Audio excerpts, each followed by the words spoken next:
आधार centre लेना अब काफी ज्यादा आसान हो गया है।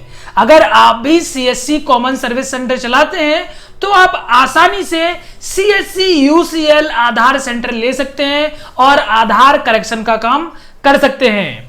लेकिन फ्रेंड्स, अगर आपको नहीं पता है कि यूसीएल आधार सेंटर खोलने में आपका कितना पैसा खर्च होता है और उसके बाद आप उससे कितनी कमाई कर सकते हैं, तो उसकी पूरी जानकारी हम आपको यहां पे इस वीडियो के माध्यम से बताने वाले हैं। नमस्कार दोस्तों, मेरा नाम है राहुल झा और आप देख रहे हैं हमारा यूट्यूब चैनल हिंदी वर्ल्ड। तो चलिए बिना समय गवाए वीडियो को स्टार्ट करते हैं और इसकी सारी प्रोसीजर जान लेते हैं।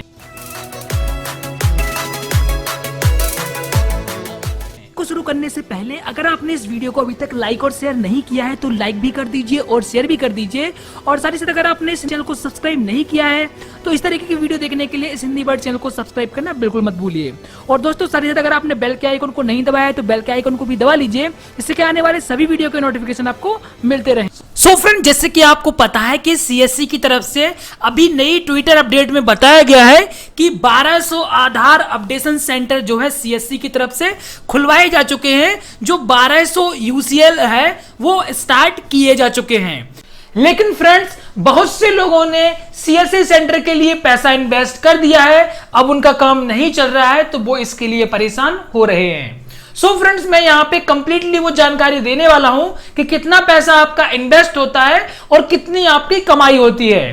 तो फ्रेंड्स, अगर आपका सीएससी सेंटर ऐसी लोकेशन पे है जहां पे आपको इतनी कमाई हो सकती है तो ही आपको ये काम स्टार्ट करना चाहिए। तो चलिए फ्रेंड्स, इसका पूरा स्टेप बाय स्टेप प्रोसीजर समझ लेते हैं। तो सबसे पहले तो फ्रेंड देखिए, यहां पे बता दें, एक जो बीएलई भाई इन्होंने कमेंट किया था कि यूसीएल सॉफ्टवेयर के अंतर्गत अगर मोबाइल नंबर रजिस्टर्ड नहीं है या वर्चुअल जो आधार नंबर है यानी जो वर्चुअल आईडी है अगर वो जनरेट नहीं हुआ है तो ऐसे आधार कार्ड में करेक्शन नहीं हो रहा है। तो फ्रेंड देखिए, यहाँ पे जो सीएससी के सीईओ है श्री दिनेश त्यागी जी हैं, इन्होंने यहाँ पे कमेंट किया था और रिप्लाई किया था कि यूआईडीआई इस पे काम कर रही है और जल्दी इसमें सुधार करेगी। तो फ्रेंड्स, अभी तो फिलहाल सुधार नहीं हुआ है, लेकिन कब तक सुधार होगा ये हम नहीं बता सकते। लेकिन फ्रेंड, जैसे कि इन्होंने कहा है कि इसमें सुधार होगा तो फ्रेंड इसमें जरूर सुधार किया जाएगा। अब फ्रेंड्स, मैंने आपको समझाने के लिए इसी के अंदर जो यूसीएल सॉफ्टवेयर अपन स्टार्ट करते हैं, आधार करेक्शन का काम शुरू करते हैं, तो इसके लिए लमसम हमें कितना अमाउंट खर्च करना होता है उसका हमने यहाँ पे एक चार्ट बनाया हुआ है जिससे आपको समझ में आ सके। तो फ्रेंड्स, पहले आप समझ लें और फिर उसके बाद मैं आपको कमाई बताऊंगा इससे कितनी कमाई होती है। तो अगर आपका उतना यहाँ पे एरिया आपका ऐसा है, उतने आपके कस्टमर आते हैं तो आप ये काम स्टार्ट कर सकते हैं। तो फ्रेंड देखिए, सबसे पहले आप यहाँ पे देख लीजिए, अगर आप एक नया सेंटर स्टार्ट कर रहे हो, अगर आपके पास ये चीजें नहीं है तो ये आपको खरीदनी होगी। सबसे पहले फ्रेंड्स, आपको एक लैपटॉप खरीदना होगा जो कि यह कॉन्फ़िगरेशन रखता हो कि उसके अंदर ये जो नया यूसीएल का सॉफ्टवेयर है ये वहां पे प्रॉपरली वर्क करता हो। तो ऐसा आपके पास एक लैपटॉप होना चाहिए जो यूआईडीआई ने गाइडलाइन रखी है, जो सीएससी ने गाइडलाइन रखी है उसके अंतर्गत होना चाहिए। तो फ्रेंड्स, एक लैपटॉप का जो अच्छा प्राइस होता है वो 25 से 26,000 रुपए के आसपास का जाता है, इससे ज्यादा भी जा सकता है। तो मैंने यहाँ पे एक रेंज लेके रखी है जो कि आप यहाँ पे देख सकते हैं। उसके अलावा फ्रेंड्स, आपको यहाँ पे एक बायोमेट्रिक डिवाइस चाहिए, तो जो मॉर्फो है वो लगभग 3,000 रुपए में मिल जाती है, तो वही हमने यहाँ पे कैलकुलेट कर रखा है। उसके बाद फ्रेंड्स, एक आइरिस स्कैनर होनी चाहिए जो कि 4500 रुपए के समथिंग आपको मिल जाएगी। फ्रेंड, थोड़ा सा ऊपर नीचे यहाँ पे अमाउंट हो सकता है, तो हम यहाँ पे एक लमसम अकाउंट लेके चल रहे हैं, तो आप उतना वहां पे जो है नहीं समझिएगा, ठीक है। तो यहाँ पे हम एक्चुअल अमाउंट जो है नहीं बता रहे हैं और यहाँ पे एक लमसम अकाउंट है। तो फ्रेंड चलिए नीचे आते हैं। तो देखिए, यहाँ पे जो है प्रिंटर का जो कॉस्ट है वो 10,000 रुपए यहाँ पे लगाया गया है। एक जो प्रिंटर है अच्छा वो आपको इतने ही रुपए में मिलेगा, इससे कम में नहीं मिल सकता है। उसके बाद फ्रेंड्स, आपको यहाँ पे एक इंटरनेट कनेक्शन कराना होगा, क्योंकि फ्रेंड्स अभी तक जो आप इंटरनेट चला रहे थे वो आप मोबाइल से चला लेते हैं, हॉटस्पॉट कनेक्ट कर लेते हैं, जियो वाईफाई ले लेते हैं। लेकिन फ्रेंड्स, आपको पता है वहां से आपको स्टैटिक आईपी नहीं मिलता है, तो आपको अपना एक प्रॉपर स्टैटिक आईपी वाला इंटरनेट कनेक्शन कराना होगा। तो फ्रेंड, जो हमारे एरिया में है वो स्टैटिक आईपी नहीं है, तो हमने वहां पे एक बड़ी सी छतरी लगवाई हुई है एक इंटरनेट प्रोवाइडर से मिलके, जिसका जो खर्चा आया हुआ है वो 5,000 रुपए के आसपास का आया है, और उन्होंने टोटल स्टैटिक आईपी के साथ 3,000 रुपए और इन्वेस्ट करने पड़े हैं। तो हमें यहाँ पे इतना जो है इंटरनेट कनेक्शन का खर्चा पड़ा हुआ है। उसके बाद यहाँ पे पुलिस वेरिफिकेशन करवाया था, जिसका जो प्राइस है आपको पता है कि यहाँ पे कुछ भी फ्री में नहीं होता है, तो पुलिस वेरिफिकेशन का यहाँ पे 1000 रुपए लगा हुआ है। तो पर इतना जो खर्चा है वो आपका टोटल यहाँ पे वन टाइम कॉस्ट है, यानी कि वन टाइम पैसा आपने यहाँ पे लगाया हुआ है एक सेटअप स्टार्ट करने के लिए। अब फ्रेंड मान लीजिए कुछ लोगों के पास यहाँ पे पहले से ऐसा लैपटॉप होगा, मॉर्फो पहले से होगी और कुछ चीजें उनके पास पहले से होंगी, तो उनका वो पैसा बच जाएगा, उनको वो पैसा इन्वेस्ट नहीं करना पड़ेगा। तो फ्रेंड्स अब चलिए नीचे आते हैं और इसका जो रेंटल कॉस्ट होता है, जो रेंटल चार्ज होता है, जो कि आपको हर महीने देना होता है, हम उसके बारे में बात करते हैं। जैसे कि फ्रेंड्स यहाँ पे देख सकते हैं, यहाँ पे जो रेंटल चार्ज है तो वो आपको इंटरनेट का मंथली रेंटल चार्ज देना होगा, जो कि यहाँ पे हमें बताया गया है कि 2200 रुपए है। आपके एरिया में ऊपर नीचे हो सकता है, तो वो आप वहां पे अपने एरिया में पता कर सकते हैं। अगर आपका शहरी एरिया है तो आपका कम पैसा लगेगा, लेकिन अगर आप ग्रामीण एरिया से आते हैं जहां पे इतनी आसानी से आपको स्टैटिक आईपी नहीं मिल सकता है, तो वहां पर आपको इंटरनेट का कॉस्ट काफी ज्यादा आने वाला है। तो मेरा यहाँ पे जो है ग्रामीण एरिया है, इसलिए मुझे ये कॉस्ट थोड़ा सा ज्यादा लगा है।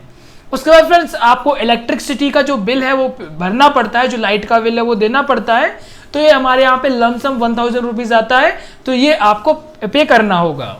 उसके बाद फ्रेंड्स आपका यहाँ पे वेरीफायर होगा, जो कि आपकी दुकान पे बैठेगा, जो एक रिटायर्ड ऑफिसर होता है, गवर्नमेंट एम्प्लॉय जो रिटायर्ड होता है, वो डॉक्यूमेंट वेरीफाई करता है। तो फ्रेंड्स अगर कोई रिटायर्ड ऑफिसर आपकी दुकान पे बैठेगा, वो डॉक्यूमेंट को वेरीफाई करेगा, तो उसे कुछ चार्ज देना होगा, जो कि यहाँ पे आपका 1000 से 2000 रुपए आता है। वो आपके ऊपर डिपेंड करता है आपने उन्हें कैसे हैंडल करा हुआ है।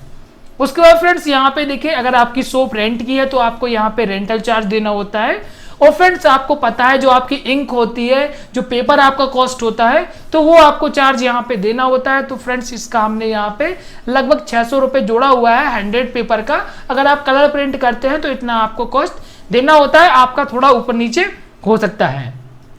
तो फ्रेंड जो हमारा यहाँ पे मंथली यहाँ पे चार्जेस आते हैं वो यहाँ पे 7800 रुपए आते हैं, आपके ऊपर नीचे हो सकते हैं। तो फ्रेंड्स आपने ऊपर का यहाँ पे वन टाइम कॉस्ट जान लिया, नीचे आपने ये मंथली का रेंटल चार्ज जान लिया।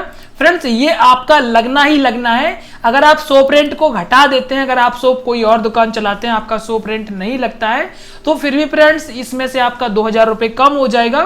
तो भी फ्रेंड्स आपको यहाँ पे 5800 रुपए का जो है चार्ज आपको देना होगा। ठीक है फ्रेंड्स, तो इतना आपको यहाँ पे पैसा खर्च करना ही होगा। और फ्रेंड्स ये जो इंटरनेट कनेक्शन का और जो स्टैटिक आईपी का पैसा है, ये तो आपको देना ही देना होगा, चाहे आपका काम आए चाहे आपका काम नहीं आए, इतना पैसा तो आपको ये खर्च करना ही होता है, अगर आप एक बार स्टैटिक आईपी ले लेते हैं तो चलिए फ्रेंड्स इतना आपने जान लिया। अब फ्रेंड बात करते हैं हम इसके प्रॉफिट की। सो फ्रेंड जैसे कि आपको पता है कि आपको एक आधार कार्ड का अपडेट करने का जो आपका पैक कोड जनरेट होता है वो 50 रुपए का पैक कोड जनरेट होता है, यानी कि आपके वॉलेट से 50 रुपए का जो है वहां पे पैसा लिया जाता है। और फ्रेंड तुरंत ही आपको वहां पे 33 रुपए रिफंड कर दिए जाते हैं, यानी कि एक आधार कार्ड अपडेट करने का आपको 33 रुपए कमीशन दिया जाता है। तो फ्रेंड्स मान लीजिए अगर आपकी दुकान पे दिन में 10 जो है आधार कार्ड अपडेट होने के लिए आते हैं, तो आपके पास टोटल महीने में 300 आधार कार्ड अपडेट होने के लिए आएंगे। और अगर एक आधार कार्ड पे आपको 33 रुपए मिलता है, तो 300 आधार कार्ड पे आपको यहां पे 9900 रुपए का फायदा होगा। तो फ्रेंड्स अगर हम यहां पे 9900 रुपए में से जो हमारा लगा हुआ है पैसा, अगर वो हम यहाँ पे घटा देते हैं, मैं आपको बताता हूं। जैसे देखिए 9900 हमारा यहाँ पे मुझे प्रॉफिट हुआ है, हमने कमाया है। और फ्रेंड्स अगर हम यहाँ पे -7800 कर देते हैं, तो यहाँ पे देखिए हमें 2100 रुपए का प्रॉफिट होता है।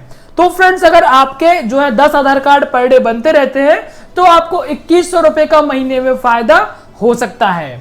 तो फ्रेंड्स ये मिनिमम आपको इतना फायदा हो जाएगा। लेकिन फ्रेंड्स ये जो 10 आधार अपडेट है ये पर डे आपके पास आने चाहिए, जो कि एक ग्रामीण एरिया में पॉसिबल नहीं है। इसी के अलावा फ्रेंड्स अगर आपकी दुकान शहर में है और अगर आपके पास पर डे 20 से 30 आधार कार्ड अपडेट होने को आते हैं, मान लीजिए मैं यहाँ पे 20 आधार कार्ड अपडेट का जोड़ता हूं, तो यहाँ पे जो हमारे महीने में आधार होंगे वो हमारे यहाँ पे 600 अपडेट होंगे। और फ्रेंड इसी के हिसाब से हमें यहाँ पे 19,800 रुपए का प्रॉफिट होगा। जी हाँ फ्रेंड्स, आपको यहाँ पे 19,800 रुपए का प्रॉफिट होगा। और फ्रेंड्स, अगर आप 19,800 रुपए में से अगर आप 7800 माइनस कर देते हैं तो भी आपको 12,000 रुपए का यहाँ पे प्रॉफिट हो जाता है। और जैसे कि फ्रेंड्स मैं आपको दिखा दूं कि इससे ज्यादा अपडेट नहीं होते हैं। ये देखिए, मैं आपको शहर की दुकानें दिखा रहा हूं, शहर के जो आधार सेंटर हैं वो दिखा रहा हूं। तो मैक्सिमम से मैक्सिमम देखिए, यहाँ पे ये पंजाब नेशनल बैंक है और यहाँ पे 732 जो है आधार कार्ड अपडेट हुए हैं 1 महीने के अंदर। चूंकि फ्रेंड्स ये बैंक है और यहाँ पे ECMP सॉफ्टवेयर है तो यहाँ पे इतने हो गए हैं। लेकिन फ्रेंड्स अगर आप यहीं पे देखेंगे तो यहाँ पे देखिए ये CSC के द्वारा स्टार्ट है और यहाँ पे 30 दिनों के अंदर 557 आधार अपडेट हुए हैं। तो फ्रेंड्स मैक्सिमम आपके यहाँ पे जो है 600 आधार अपडेट हो सकते हैं। हो सकता है इससे ज्यादा हो जाए, लेकिन इतनी अगर आपकी दुकान शहर में है, अच्छी लोकेशन पे है, तो इतने आधार कार्ड आपके अपडेट हो जाएंगे। तो आपको लगभग जो है यहाँ पे 12,000 रुपए तक का प्रॉफिट हो जाएगा। तो फ्रेंड्स अगर आपके पास इतने जो है आधार अपडेट होने के लिए आते हैं तो आप जो ऊपर बताया गया पैसा है वो आप इन्वेस्ट कर सकते हैं और आधार कार्ड का जो काम है वो शुरू कर सकते हैं। तो फ्रेंड्स मैंने आपका पूरा प्रोसेस बता दिया है कि कितना आपका पैसा खर्च होता है, कितना आपको फायदा होता है, कितना आपको कमीशन मिल जाता है।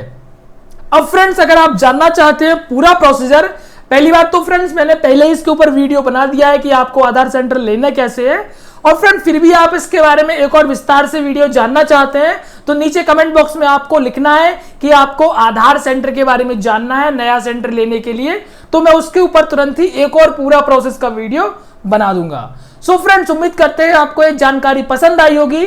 अगर जानकारी पसंद आई है तो वीडियो को शेयर कर दीजिए, लाइक करिए और साथ ही साथ हमारे सिंधी वर्ड चैनल को सब्सक्राइब करना बिल्कुल मत भूलिए। फ्रेंड्स मिलते हैं एक और वीडियो के साथ, तब तक के लिए नमस्कार, आपका दिन शुभ रहे।